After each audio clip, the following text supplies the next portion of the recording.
Espaço Odontológico Fábio Rodrigues Teixeira e Dominus Educação apresentam Programa De Bem com a Vida. Apresentação Padre Hildo de Freitas.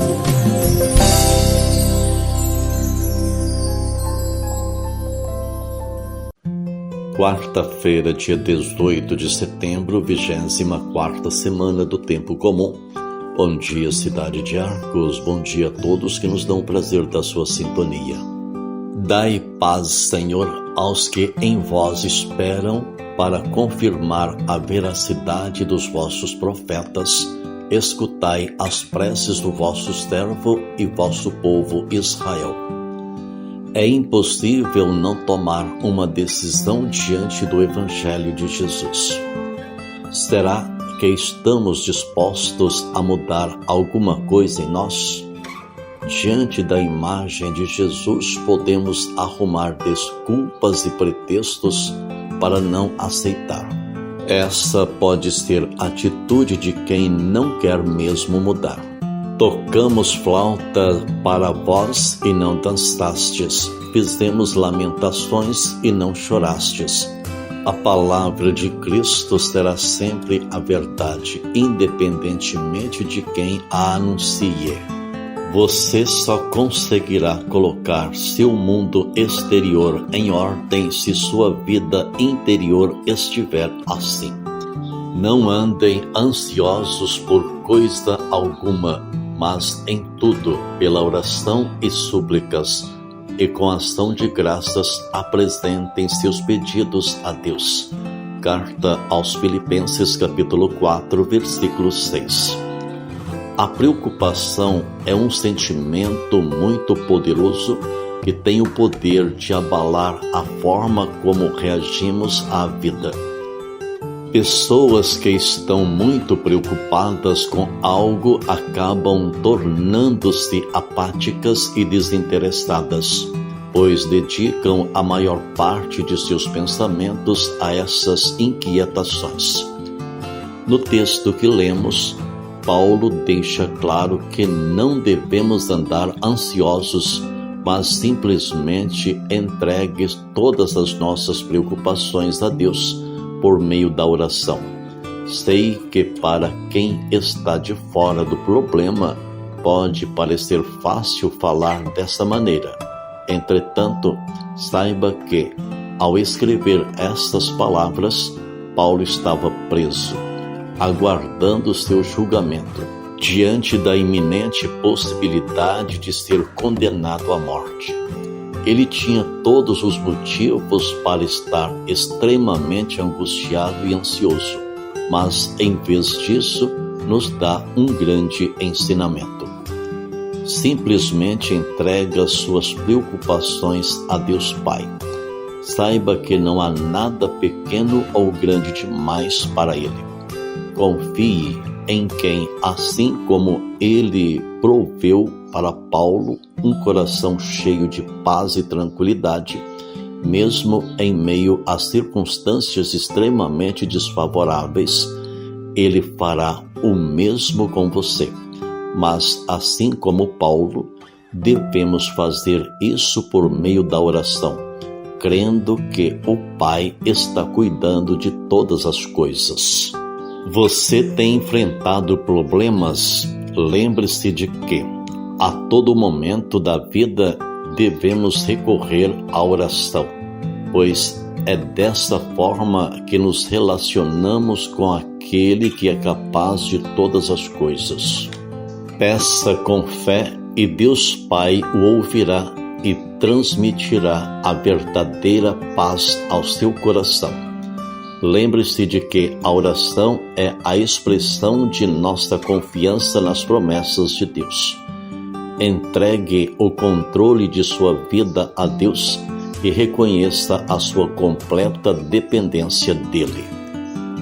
Quarta-feira, 24ª semana do Tempo Comum. A palavra está sempre diante do ser humano. Ela é a verdade em todos os tempos. Ela incomoda e nos tira da inércia. Fique primordialmente nas suas qualidades. Pedro era um homem rude, colérico, sem traquejo, até mesmo violento.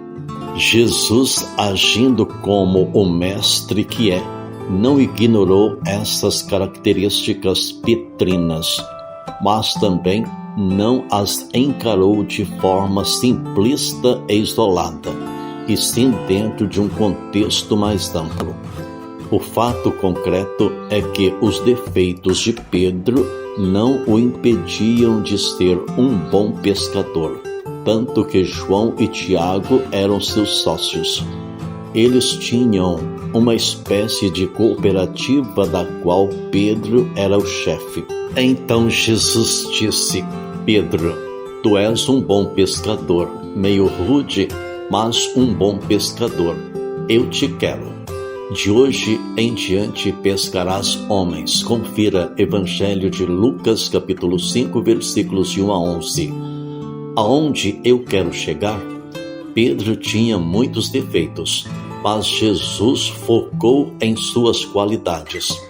É claro que, embora fosse bom pescador, ele teve de aprender muito mais para desempenhar a tarefa de pescador de homens. Isso não foi nada fácil. Pedro saiu bem, mas também amargou fracassos. Tanto é que, após a ressurreição do Senhor, voltou a pescar peixes, e sem sucesso. De fato, ele lançou a rede no transcorrer da noite, nada conseguiu. Confira João capítulo 21, versículos 1 seguintes. Você pode questionar, mas como alguém pode desaprender um ofício que praticou a vida inteira? Não se trata de desaprender. Na realidade, Deus havia ajustado o foco de Pedro para que ele cuidasse de algo muito mais importante. Se Deus trabalha com nossas qualidades, devemos ser fiéis a Ele e agir da mesma forma, e assim receberemos mais graças. Portanto, jamais devemos esconder ou subestimar nossos talentos. Tenha consciência de suas limitações. Voltando a Pedro, em dado momento ele se deixou dominar pela raiva, pegou a espada e feriu um guarda. Jesus até compreendeu seu estado de indignação, mas não aceitou o gesto de violência e mandou que guardasse a espada. Confira Evangelho de João, capítulo 18, versículos 21. Esse tipo de reação é comum na trajetória de outros santos que também tiveram de aprender a controlar o próprio temperamento. A raiva não é um problema em si, mas a falta de controle sobre ela, sim, pois pode levar a um agravamento do quadro colérico, evoluindo para a ira, que é um pecado capital, e até mesmo o ódio. Como nos ensina o livro do Eclesiastes, controla sempre o teu gênio, é tolice alimentar o ódio. Eclesiastes, capítulo 7, versículos 9. A raiva, muitas vezes, é um sentimento de indignação compreensível diante de certas atitudes ou acontecimentos que ferem valores e princípios humanos e divinos, como os mais diversos casos de violência e corrupção. Jesus, por exemplo, teve uma reação assim quando presenciou desrespeito dentro do templo, a casa do Pai, e expulsou os vendilhões. Ao agir dessa maneira, o Senhor pecou? Não. A raiva que ele demonstrou é um sentimento natural, uma indignação sadia de repulsa ao erro. Em relação a Pedro, Jesus também agiu de forma acertada ao lapidá-lo até que tivesse condições de se tornar o primeiro Papa, o chefe da Igreja. Vertical Arcos, quarta-feira, 24ª semana do Tempo Comum. Senhor, tuas palavras são espírito, são vida, só tu tens palavras de vida eterna. Ó Deus, vós que criais e governais todas as coisas, volvei para nós o vosso olhar, e para sentirmos a ação da vossa misericórdia, dai-nos a graça de vos servir de todo o coração. Por nosso Senhor Jesus Cristo, vosso Filho, que é Deus, e convosco vive e reina na unidade do Espírito Santo, por todos os séculos dos séculos. Nós vamos conhecer a liturgia desta quarta-feira, primeira leitura do Novo Testamento, primeira carta de São Paulo aos Coríntios, capítulo 12, versículos 31, capítulo 13, versículos de 1 a 13. Salmo 32 e nos convida a rezar. Feliz o povo que o Senhor escolheu por sua herança. Dai graças ao Senhor ao som da harpa, na lira de 10 cordas celebrai-o. Cantai para o Senhor um canto novo, com arte sustentai a louvação. Feliz o povo que o Senhor escolheu por sua herança, pois reta é a palavra do Senhor, e tudo o que ele faz merece fé. Deus ama o direito e a justiça, transborda em toda a terra a sua graça. Feliz o povo que o Senhor escolheu por sua herança.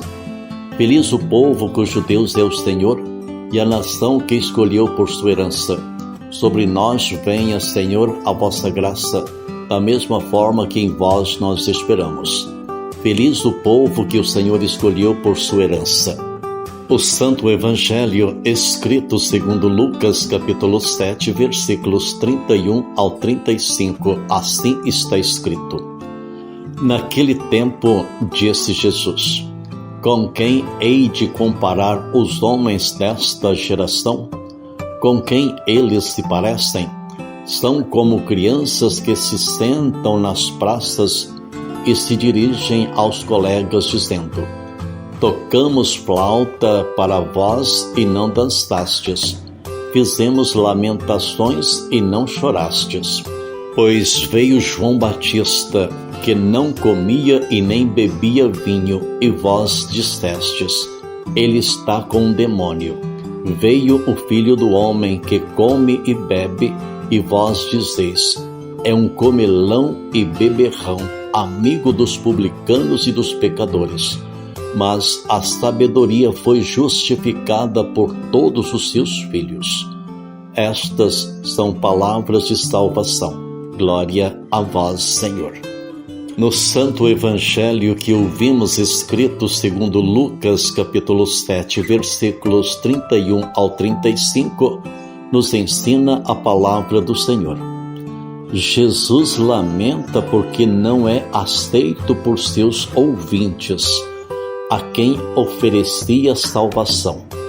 Com quem vou comparar os homens desta geração? Com quem eles se parecem? Os que rejeitam Jesus são como crianças que não se dedicam a brincar, porque não querem brincar. Diante de sua mensagem, encontram desculpas e pretextos para não aceitar. Não importa o que lhes diga. Esta pode ser a nossa atitude quando não estamos dispostos a mudar, e principalmente quando somos levados por preconceitos contra quem nos anuncia o Evangelho. 95,1 Cidade de Arcos, quarta-feira, 24ª semana do Tempo Comum. A salvação do povo sou eu, diz o Senhor. De qualquer tribulação em que chamarem por mim, eu os ouvirei e serei seu Deus para sempre. São Jerônimo, que traduziu as Sagradas Escrituras para o latim, também era um homem profundamente dominado pela cólera, chegando a ser conhecido como Leão do Deserto. Era inteligentíssimo, mas tinha uma personalidade irascível e chegou até a brigar com Santo Agostinho. Para fazer seu trabalho de tradução, ele se isolava a ponto de ficar trancado em uma gruta, a qual somente algumas freiras tinham acesso. Ele, porém, não se deixava levar pela arrogância e admitia ter um temperamento difícil. Deus se valeu desta matéria bruta, costumava dizer ao se referir a si mesmo. Portanto, além de ser capaz de empregar a própria inteligência a serviço da disseminação da fé, ele tinha consciência das próprias limitações, conseguindo dominar a cólera por meio de uma vida de penitência, oração, jejum e isolamento. É tradicional a representação de São Jerônimo com um crânio ao seu lado, cujo objetivo era tornar sempre presente a morte, que acaba com toda a vaidade. São Francisco de Sales, por sua vez, também tinha um temperamento forte, mas se mostrou decidido a servir a Deus. Quando o sangue subia, ele se continha, e todos achavam que nunca se encolerizava. Consolidou assim a imagem de um bispo dócil que converteu praticamente toda uma cidade. É conhecido como o Santo da Mansidão. Sintetizando o que vimos até aqui em nosso coaching, podemos afirmar que Deus se vale de nossas qualidades ao mesmo tempo que nos ajuda a dominar nossas imperfeições. O apóstolo Pedro, São Jerônimo e São Francisco de Sales não desistiram de seus objetivos em razão de suas limitações. Antes, mantiveram o foco, lutaram, correram atrás e alcançaram o prêmio de quem confia a eternidade com Deus. Do mesmo modo, tenhamos consciência de nossas fragilidades, sim, mas também de que Deus vai nos ajudar, mesmo assim. Ele faz sua parte e espera que façamos a nossa também. Para rezar, bendize, ó minha alma, ao Senhor. É feliz todo homem que busca seu auxílio no Deus de Jacó e põe no Senhor a esperança. O Senhor fez o céu e a terra, fez o mar e o que neles existem. Faz justiça aos que são oprimidos e Ele dá alimento aos famintos. É o Senhor quem liberta os cativos. O Senhor abre os olhos aos cegos. O Senhor faz erguer-se o caído. O Senhor ama aquele que é justo. É o Senhor quem protege o estrangeiro. Ele ampara a viúva e o órfão, mas confunde os caminhos dos maus. O Senhor reinará para sempre. Ó Sião, o teu Deus reinará para sempre e por todos os séculos. Bendize, ó minha alma, ao Senhor. Glória ao Pai, ao Filho e ao Espírito Santo, assim como era no princípio, agora e sempre. Amém. Abençoe-vos o Deus Todo-Poderoso, Deus Pai, Deus Filho e Deus Espírito Santo.